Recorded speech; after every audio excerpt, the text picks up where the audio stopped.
I didn't plan on breaking down in aisle 5 of a Fred Meyer. But that's exactly where it happened, between a box of frozen croissants and a stranger asking if I was okay. I wasn't. Not really. You can fake fine until it cracks. And mine cracked over puff pastry. 6 months earlier, I had a job I liked, a partner I thought I'd marry, and a one-bedroom apartment I couldn't believe I could afford. Then in the span of 2 months, my client cut funding, I got let go, and the person I loved told me she couldn't be with someone who wasn't going anywhere. She moved out the next morning. What followed wasn't rage or drama. It was nothing. Just quiet. Days blurred. Nights bled into mornings. I started freelancing small projects just to keep the lights on. And I stopped answering texts, especially from family. Especially from Amber. Amber is my older sister. She wears power suits even to brunch. She's the kind of person who brings a laminated itinerary to vacation. When we were kids, she'd assign chores like she was running a corporation. It didn't change when we got older. But after everything fell apart, I didn't want her organizing my grief. Still, after months of silence and slow healing, I missed people. I missed family, or at least the idea of it. So, on a random Thursday night, I messaged her. Brunch? Sunday. My place. I'll make croissants. She replied instantly. Yes, I'll bring fresh flowers. It felt hopeful, like maybe I was finally okay enough to reconnect. The next few days, I poured all my effort into getting ready. Not just the food, though that took effort. Almond croissants take 3 days if you do it right. But I also cleaned every corner of my apartment, bought matching napkins, even lit a candle I'd been saving. It wasn't just brunch. It was a symbol. I was still me, and I wanted her to see that. Sunday came, and Amber arrived right on time. Gold earrings, crisp white blouse, and a bright red folder clutched in one hand like a briefcase. I brought lilies, she said, stepping in. Perfect, I smiled, ignoring the folder. We hugged, and for a second, it felt like we were just siblings again. I served us the croissants, some rosemary potatoes, and fresh squeezed orange juice. She complimented the setup, said the apartment looked so much better than she expected, then bit into the croissant and nodded. This is insane. You really made these. 3-day process, I said, smiling proudly. But worth it. She took another bite, wiped her mouth, and then she reached for the red folder. And that's when everything changed. She placed it between us and tapped the cover with her manicured nail. It's nothing crazy, she said, voice honey sweet. Just something I've been working on to help you. I frowned, my fork paused midair. Help me. Amber flipped it open like she was presenting a pitch to a boardroom. I call it Zayden's reset plan. I didn't laugh. I just stared at the title page. Inside were job listings, lease papers for an apartment I hadn't heard of, and a spreadsheet titled Monthly Goals. There was even a printed out password sheet. I went ahead and emailed your therapist, she continued, casually. I told her you might need someone new. Also, I rescheduled that freelance meeting you had on Tuesday. It conflicted with a Zoom interview I lined up for you. My stomach dropped. You did what? Amber blinked like I was the one being dramatic. Zayden, we've all been so worried. You've been in this funk for months. It's time someone took action. But you talked to my landlord? She waved her hand. I just asked about lease terms. You emailed my therapist. You called my client. It's not a big deal. You needed a reset. That's when I stopped breathing. Because everything I'd been trying to rebuild, slowly, painfully, piece by piece, was being ripped out from under me, all in the name of love. And the worst part? She believed she was helping. I stood up from the table and walked toward my desk. Not a word. Not a shout. I just opened a drawer and ran my hand across the documents I'd been preparing for weeks. I didn't know then if I'd use them. But something in me, something deep, had known this moment might come. What happened next changed everything. I walked back to the table slowly, the weight of the papers in my hand suddenly heavier than I remembered. Amber was still flipping through her reset plan, like it was gospel, mumbling something about career coaching and wardrobe updates. She didn't notice the file I placed next to her elbow until I sat back down. She looked at the folder. Simple manila. No red tabs. No titles. Just legal weight in neutral packaging. What's this? She asked, narrowing her eyes. I figured this might happen, I said quietly. So I talked to someone last month. Just in case. Amber's smile froze. Talk to who? My lawyer. I replied, opening the folder slowly. This is a cease and desist letter. And an NDA. Now she laughed. Actually laughed. like I just told a joke about aliens landing in my bathtub. Zayden, you're being dramatic. I didn't blink. You reached out to my landlord, therapist, and client without my consent. That's interference. Harassment, if we're being honest. These documents make it very clear you're not allowed to speak on my behalf again. You're not allowed access to my records. And if you contact anyone in my professional life again, I will file charges. The laughter faded. Her mouth was tight now, like she bit a lemon. I was trying to help. No, you were trying to control, I said. And the difference matters. Amber's eyes searched my face, maybe looking for a crack, something that would let her believe I was still the broken brother she could fix. But I didn't flinch. You were spiraling, she shot back. Mom was worried. I was worried. No one called, I said flatly. No one visited. Not until I looked like a project again. She recoiled, but I was already standing. I took the rest of her reset plan and slid it back toward her. You should go. For a second, I thought she'd fight harder. Maybe raise her voice, pull out some childhood memory, weaponize my loneliness. But she didn't. She just gathered her things, folder and all, and walked out. The second the door closed, I sat back down and stared at her untouched croissant. Flaky, golden, almond-dusted. I pushed the plate away. For the rest of that day, I barely moved. Just breathed. I'd done something I never thought I'd do. Set a boundary that couldn't be smoothed over. But what I didn't expect was the fallout. The next morning, my phone buzzed nonstop. First a voicemail from my mom. Zayden, what the hell happened with your sister? She's in tears. Says you threatened her with legal action? Over brunch? Call me. Then a text from my cousin Elise. Bro, I don't know what's going on, but everyone's saying you've lost it. Aunt Liz wants to have a family Zoom. And then a blocked number called. I didn't pick up. My therapist, the one Amber had apparently tried to replace, emailed me saying she received an unusual inquiry about transferring my care and wanted to check if everything was okay. Everything was not okay. By noon, Amber had posted a cryptic quote on Instagram. Sometimes the people you try to save are the ones most desperate to drown. It had a croissant emoji. I kid you not. Comments underneath? All family. Stay strong, queen. He's just hurting. You did your best. So proud of you for setting your boundary. My hands shook as I scrolled. This wasn't just manipulation, it was PR warfare. I texted Amber one line. Take it down or I go public. She left it on read. An hour later, someone knocked on my door. I froze. It was too soon for packages. I wasn't expecting anyone. Another knock. Firmer. I peeked through the peephole and nearly choked. It was Amber. With our mom. 2 women. For heels. One mission. They weren't just here to talk. They were here to intervene. I didn't open the door. I turned off the lights and waited. But I could hear their voices outside. Soft, then sharp. He's being paranoid. No, he's hurting. We have to get through to him. Should we call someone? What if he does something rash? I pressed my back to the wall, breathing slow. They saw my boundaries as instability. My no as a cry for help. It wasn't. It was just a no. Eventually, the knocking stopped. The voices faded. But something inside me had shifted again. I realized something terrifying that afternoon. It wasn't just Amber. It was all of them. They didn't want me healed. They wanted me manageable. That night, I changed my passwords. Every one of them. I removed shared access from my calendar. Deleted family from my location settings. Transferred files. Encrypted my backups. Then I called my therapist and scheduled 2 extra sessions. Because I knew this wasn't over. And the next time they came for me, I'd be ready. I didn't sleep that night. Not just from the fear of another knock, but from a realization that crept in like mold. They weren't going to let go. Not easily. Not cleanly. The next morning, I woke to a notification that my Instagram had been reported for harmful content. I hadn't posted in weeks. Probably one of Amber's friends or her overly loyal followers who thought I was about to burn down the family tree with a blog post. I ignored it, opened my laptop, and got to work. Not on a design. Not on therapy journaling. I opened a document titled, Contingency Plan, Emotional Invasion Protocol. See, I'd spent weeks during my depression building quiet systems for myself.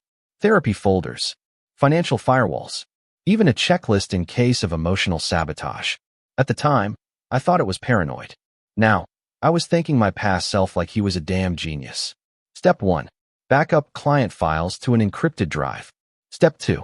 Secure banking access. Remove sister's name as emergency contact. Step 3. Draft cease and desist notices for any family members who attempt wellness outreach to employers or therapists. Step 4. Prepare one public statement. Short, calm, with proof, in case they went public first. But I wasn't planning to post it. Not yet. I still had hoped this would just fade. Then came Thursday. I was in the middle of a Zoom client call when I heard ding ding ding, the sound of 3 back-to-back text messages. I ignored them until after the meeting, then picked up my phone. All 3 texts were from different friends. Hey bro, just saw that post. Are you okay? Is it true your family had to step in for mental health stuff? Just checking in. People are talking, and I didn't want to assume. I froze. Checked Instagram. Nothing new from Amber's account. Then I realized she wouldn't use her own page. I found it on her friend's story. A long, weepy video taken from their couch, with Amber hugging a pillow, mascara smudged like she'd trained for a soap opera role. Background music playing, Fix You by Coldplay. When your own brother files legal paperwork because you cared too much, she says, voice shaking. It's just hard. We've all tried for years to support him, but now he's pushing everyone away. It's like he wants to be alone. Hashtags. Hashtag mental health awareness. Hashtag love wins. Hashtag family first. Hashtag sometimes love is tough. I stared at the screen like it had punched me. She hadn't just turned my boundary into betrayal, she'd publicized it. And now, I was the unstable one. I opened my notes app and copied the post I'd written weeks ago. Short, precise. Attached the screenshots, her reset plan, the list of my passwords she'd printed, the spreadsheet labeled Zayden's projected life timeline. I hovered over post. Paused. Closed it. This wasn't about fighting online. That would just make her feel justified. Instead, I called Elise. Cousin Elise. The one person in our extended family who'd always said the quiet part out loud. The one who hated drama, but hated fake smiles more. She picked up on the second ring. Zayden, she said. You good? Did you see it? I asked. I did, she said. Amber's crocodile tears are trending in our family group chat. I paused. She's turning everyone against me, I said quietly. No, Elise said. She's revealing herself. Then, silence. And then, she told me something that made my hands go cold. She was at brunch last Sunday with Aunt Paula, Elise said. She said, and I quote, Zayden's a genius, but he's not functional. He'll thank me once I rebuild his life for him. I didn't speak, just listened as the truth I feared got spoken out loud. She doesn't see you as a person, Zayden, Elise continued. She sees you as a brand, a project she can fix, like a messy bedroom she's trying to redecorate. That night, I wrote a new document. Not for court, not for the public, just for me. My terms for peace. No contact without consent. No conversations about my mental health in group chats. No pretending I'm broken just because I stopped being useful. And most of all, no more eating at tables where I'm the meal. The next day, I sent Amber a final text. Take down the videos. Withdraw the posts. Or I go public with receipts. She replied 3 hours later. You used to thank me for saving you. Guess you forgot who loved you when no one else did. I stared at that line for a long time. Then, quietly, I replied, love without respect is control. And I remember everything. That's why I'm done. She blocked me. The silence was peaceful, but it didn't last long. Because the next storm wasn't coming from Amber. It was coming from Mom. I didn't hear from Amber again. But 3 days later, I got a text from Mom. Just one sentence. Would love to have brunch Sunday. Just us. No emojis. No exclamation marks. Just wait. Mom doesn't text unless it's serious. She's old school, calls, voicemails, birthday cards with underlined words. So when she texted, it meant she was walking carefully. Strategizing. I almost ignored it. Almost. But there was still a part of me that wanted to believe my mother hadn't turned into someone who saw my pain as a PR crisis. So Sunday came. I dressed simple. Black t-shirt, clean jeans, no cologne. I didn't want to smell like effort. I walked to her condo, palms sweating even though the Portland air was chilled and gray. When she opened the door, I saw the table was already set, too neatly. Cloth napkins, crystal water glasses, the same plates she used when company came over. She kissed my cheek and said, you look better. That word, better. Like I'd been awound. Like I'd been a problem now patched.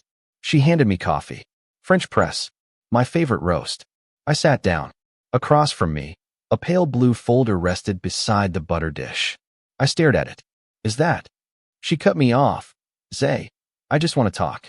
But I already knew. Amber had sent her a copy. Maybe even pitched it like it was saving me. Maybe Mom thought she was helping.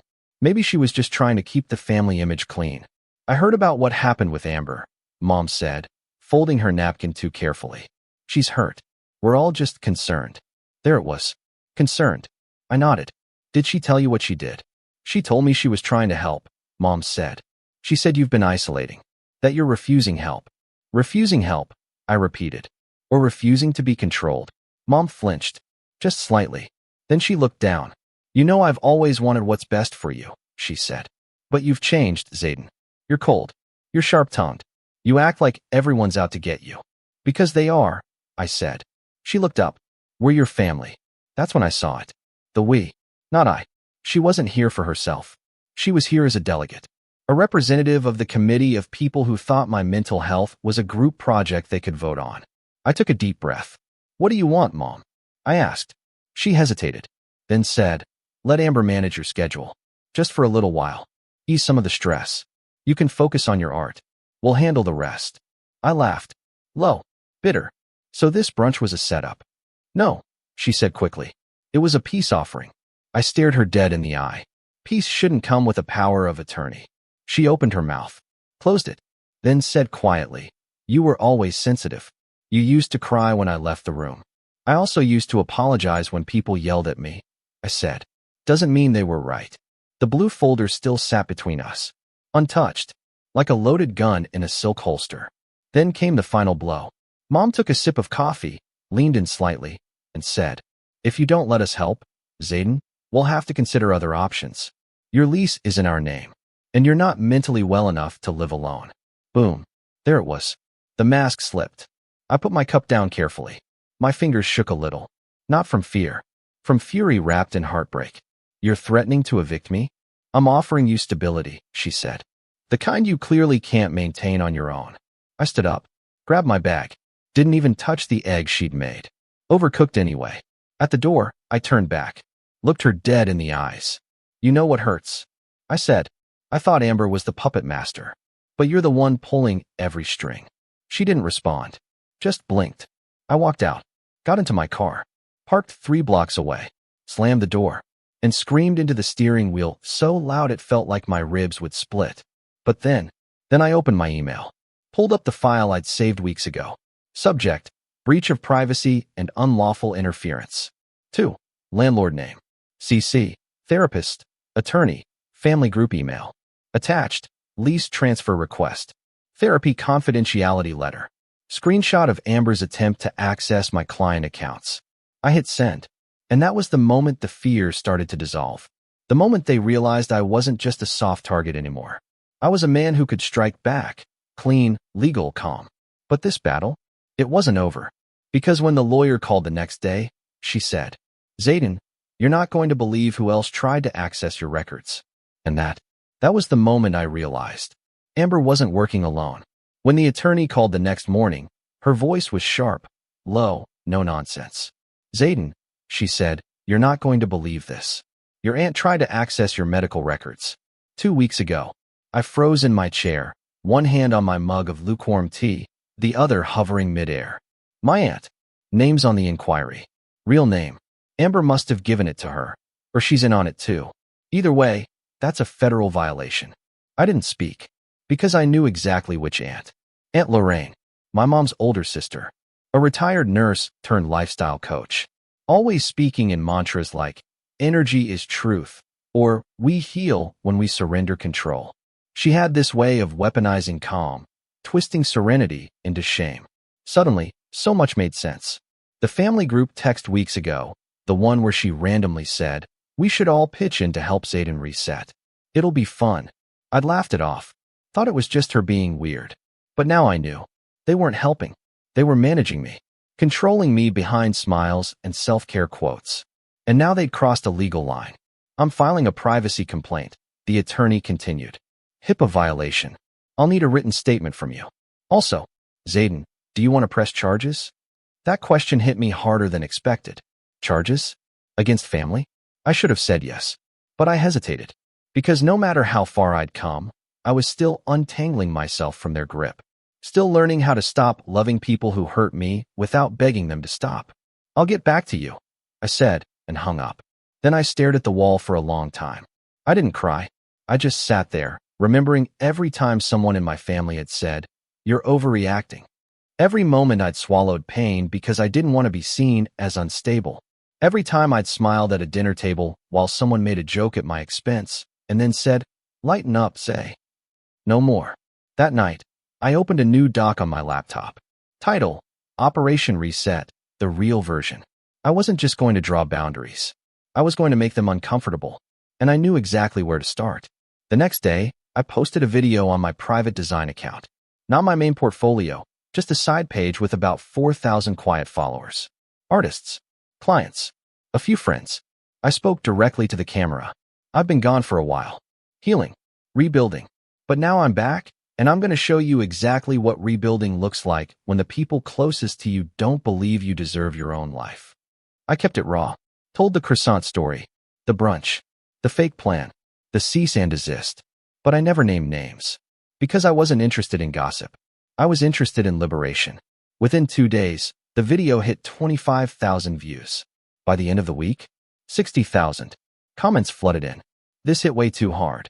I thought it was just me. I deleted my entire family from my phone after a similar thing. Please share more. You're helping people. That's when I realized something powerful. What they tried to call a mental breakdown was actually a spiritual awakening. And I wasn't alone. Then it happened. I got a knock at my door. Not a text. Not a call. An actual knock. I looked through the peephole. Amber, holding a gift bag. I opened the door just a few inches. "Hi," she said, smiling like nothing had ever happened. "I brought you some of those lavender candles you used to like." I didn't move. "Why are you here? Can we talk?" she asked, sweet and sugar-coated. "Please." I didn't answer. Just opened the door wider so she could step in, and then gestured for her to sit. She walked around my living room like it was a showroom. Her eyes scanned the walls, the plants, my whiteboard of goals. "You've really decorated," she said, trying to sound complimentary. I stayed silent. She sat, then leaned forward, both hands gripping the gift bag. "Zay," she began. "I've been doing a lot of thinking. Maybe I overstepped. Maybe I pushed too hard. I was just scared. You weren't answering. You were shutting down. And Mom." I held up a hand. "Amber," I said, "you violated my privacy. You called my clients. You tried to relocate me without my consent." Her mouth twitched. "I didn't relocate you. I just offered options, which included canceling a freelance contract without telling me." Her jaw tightened. "That was one gig, Zayden." I stepped closer. Calm. Steady. "Why are you really here?" She blinked. "Because I miss my brother." "No," I said. "You miss being in control." Silence. Then she dropped the act. "Okay," she said, voice sharper. "You want to be independent? Fine. Just know you're cutting off people who care about you." "I'm cutting off people who don't see me," I said. Then I handed her a new document. Restraining order. Her eyes widened. "This is ridiculous," she said. "You're making a scene." "No," I said, stepping back toward the door. "I'm making peace." She stood, furious now. "You'll regret this. When you're alone, you'll realize." I opened the door and said, "I'm never alone. Just free." She left, didn't look back. And as I shut the door behind her, I exhaled, fully, for the first time in years. 3 days after Amber stormed out of my apartment, my inbox exploded. And not with hate, not with family drama, but with opportunity. My croissant video, the one I filmed on a shaky phone stand with smudged glasses and a cracked voice, hit 1.2 million views overnight. I didn't understand it at first. I thought maybe it was a glitch. Until I opened TikTok and saw a dupe of my video reposted by someone with 500K followers, captioned, "When love feels like surveillance. Watch this guy cook up his comeback." The comment section was a war zone of love, rage, and solidarity. This is why I stopped telling family anything. He's not broken. He's just awake. I swear almond croissants might be the new therapy. Then came the DMs. One from a bakery owner in Portland who said, "You ever want to collab? I've got counter space." Another from a trauma therapist who wrote, "That wasn't overreacting. That was resisting emotional colonization." And then one message stopped my breath. "Hi Zayden. I saw your video. I don't know if you remember me, But I never forgot you. Luca, my ex. The one I hadn't spoken to in 11 months. The one I'd loved so hard I forgot how to love myself. We'd met in a design studio in Northwest Portland. He was the editor. I was the intern. The first person who ever looked at my work and said, "You see light differently." He'd left when my depression spiraled, and I hadn't blamed him. But now, out of nowhere, he was back in my inbox, and I didn't know what to do with that. That night, I didn't sleep. I walked circles around my studio apartment, rereading Luca's message. He wasn't asking for forgiveness or trying to slide back into my life. It was just honest. "I never forgot you." Why did that hurt more than anything? By morning, I made a choice. I replied, "Luca, I remember everything. You left, but I get it now. It's not easy to love someone who's buried themselves. But I'm not underground anymore. I'm building again. And yeah, I see light differently. Because I earned it. Hope you're well. Z." I sent it. Didn't look back. Later that day, I walked down Hawthorne to grab coffee. My usual place, where nobody knew me beyond oat milk guy with the sketch pad. But something was different. The barista blinked twice and smiled awkwardly. "You're Zayden, right? Almond croissants guy." I froze, then nodded. She beamed. "My boyfriend sent me your video. You made my sister cry, in a good way." That's when I realized something terrifying and thrilling. I wasn't invisible anymore. People saw me now. Not the version my family sculpted. Not the shell Luca left behind. Me. And then came the biggest shock yet. A formal email. From an address I didn't recognize. Subject line, "We'd like to sponsor your story." Turns out, a mental health startup in California had seen the video. They ran an app for trauma survivors, burnout recovery, and life transition coaching. The kind of thing my sister would have mocked. Digital therapy for people who can't handle real life. They offered to fly me out. Not just for an interview, but to design a limited food plus healing campaign together. Croissants, boundaries, identity, as art, food, and function. They wanted me to name it. They'd pay. Let me co-direct the visual rollout. I stared at the offer for 20 straight minutes. Then I laughed. Out loud. Because of course it happened the moment I stopped trying to please anyone. Of course the world opened up after I told Amber no. I replied, "Let's talk. I have ideas. But this time, I write the plan." But the peace didn't last long. A few days later, I got a knock at my door again. Not Amber. Worse. My mother. She stood in the hallway, dressed in church slacks, and carrying a Tupperware full of deviled eggs, like this was a Sunday visit. "Zayden," she said softly. "Can I come in?" I stared at her, then at the eggs, then back at her. "No." Her eyes narrowed. "I came all this way. That's not my responsibility." She stepped closer, lowering her voice. "You embarrassed our family." I laughed, hollow and real. "No. I exposed what you tried to hide." Her face flushed. "Amber told me what you did. A restraining order? A video? Cease and desist? Who does that to family? People who finally learn they're not property." She exhaled hard. "You're cruel, Zayden." "No," I said. "I just stopped being convenient." I stepped back into my apartment, closed the door gently, and locked it. Then I tossed the extra croissants I'd baked for myself into the trash. Not because I was angry, but because I deserved fresh ones. And I would bake them tomorrow. For me. Not for approval. Not for silence. Just for healing. And maybe this time, I'd eat them while smiling. When the plane touched down in Los Angeles, I felt like an imposter in my own body. I'd never flown first class. Never stayed in a hotel where the robes were real and the windows didn't face brick walls. Never had a driver waiting with a sign that said, "Mr. Zayden, healing sweet client." It felt surreal. And yet right. Like I wasn't stepping into someone else's life. I was finally catching up to mine. The mental health startup, Nest, welcomed me with calm, curated lighting, walls full of hand-drawn affirmations, and a communal fridge stocked with sparkling water and vegan donuts. But what really caught me off guard was the whiteboard in the creative wing. Right in the center, written in huge red marker. Zayden's croissant theory. Underneath, bullet points I hadn't written, but someone clearly got me.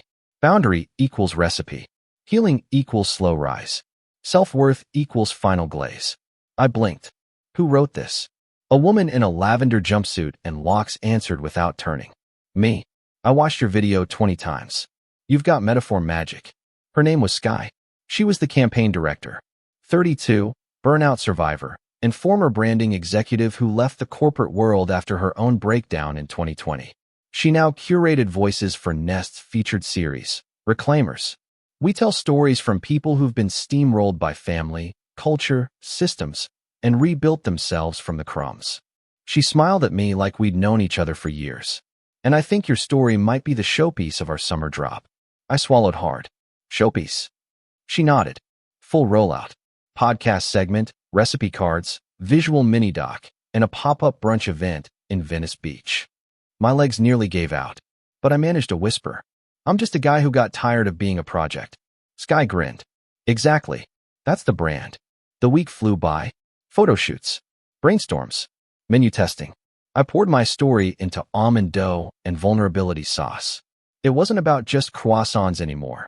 It was about reclaiming ritual. I told them about my old kitchen in Portland. The sound of my sister typing passwords into my email while the oven preheated. The quiet panic I used to feel every time someone said, "We're just trying to help."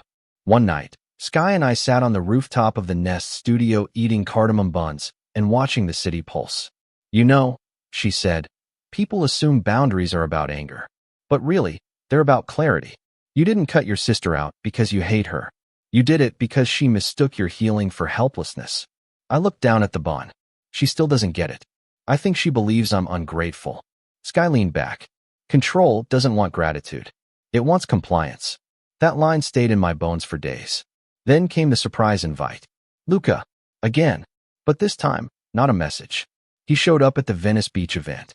I saw him across the crowd. Same crooked smile, new septum ring. Holding a branded box of my croissants, like he'd bought them from some stranger. He waved gently. I didn't wave back. Instead, I walked over. "You came." He nodded. I thought, maybe I owed you a real goodbye. I folded my arms. Or maybe you wanted closure. He looked down. Maybe both. We stood in silence while a playlist I'd helped curate spun faintly in the background. Billie Eilish. SZA. Mitski. Then Lucas said, "I wasn't equipped to love you back then. I mistook your silence for a wall, not a wound. I'm sorry." For once, I didn't flinch. I just said, "I think we both healed into different people." He smiled, bittersweet. "And now we're strangers again." I shook my head. Not strangers. Just complete without each other. We didn't hug, didn't cry, just nodded, and walked opposite directions. That night, I went back to my hotel and finally opened the manila folder I'd kept in my carry-on. The cease and desist I gave Amber. The therapy receipts I'd saved from Portland. And at the bottom, the NDA template I had printed for future interference. I didn't need it anymore. I wasn't scared of being rewritten, because I'd already published my story in almond glaze and soft layers. It was mine. Messy. Earned. Whole. I flew back to Portland 2 weeks later. The air was damp. The sky gray. But my chest? Light. The landlord knocked my door a day later.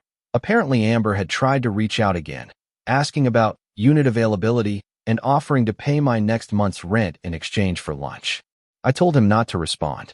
I made myself a single croissant that morning, cut it clean down the middle, and for the first time in years, I didn't feel the need to explain my appetite to anyone, not even myself.